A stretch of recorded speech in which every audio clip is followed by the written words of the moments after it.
As a reward for successfully completing his investigation, S.T.A.L.K.E.R was offered a promotion to colonel and the position of mission coordinator. He declined the opportunity to work at the HQ and submitted a personal request to be sent to the zone as the USS Permanent Observer. The information about the development of psi devices obtained by S.T.A.L.K.E.R alerted USS commanders.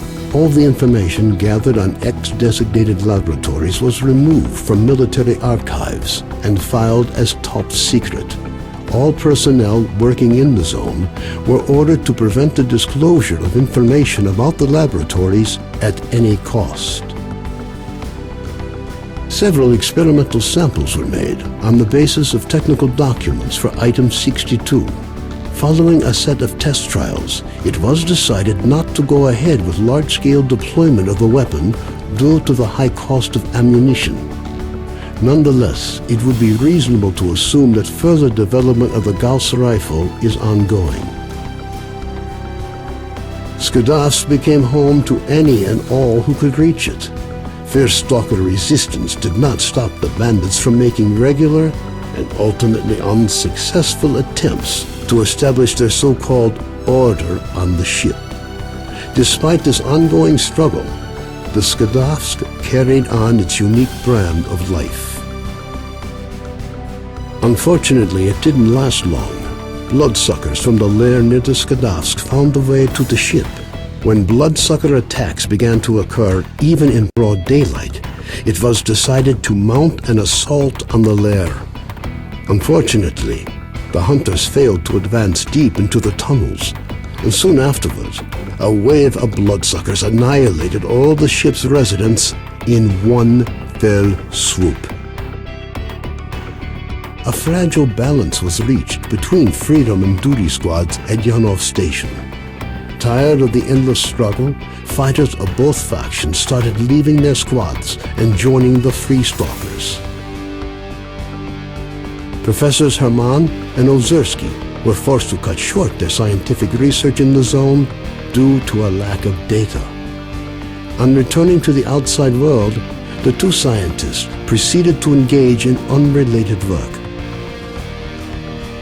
Gary's stories about the Army's fate scared stalkers away from Pripyat. The few who dared to venture into the city ran into inexplicable phenomena, which added further dark strokes to an already gloomy picture of the dead city. The area around Yanov Station gained a reputation for being one of the most dangerous places in the zone. Fewer and fewer stalkers make it back from raids, many dying at the hands of mutants within view of the camp. One of those missing is Trapper, who set out to track down a chimera on what appears to have been his last hunt. The rumors of Zulu's fate reached the leader of duty, General Voronin. Counter to most expectations, Voronin decided to posthumously award Zulu with the Silver Shield, duty's highest decoration. Stalkers at Yanov Station still think of Vano now and again, recording his lightheartedness and skills.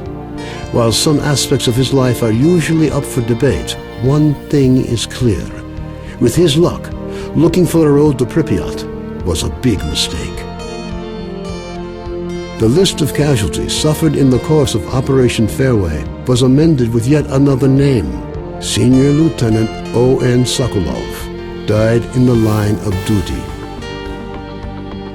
Having overcome his alcoholism, Cardin left the Skadovsk. Stalkers said he went to look for his missing friends. Several days later, he returned, suffering from wounds and radiation poisoning.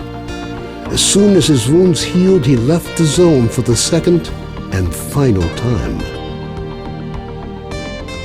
Strelak's knowledge was lost with him. The information he found at the Chernobyl NPP, which could have been used to gain a better understanding of the zone, remained forever within its borders. It seems the zone knows how to keep its secrets. Colonel Kowalski, commander of the Stingray Group, found his resting place not far from the majority of his squad. Their bodies were taken in by the zone, with nothing but old faded photographs left to remind the country of their sacrifice.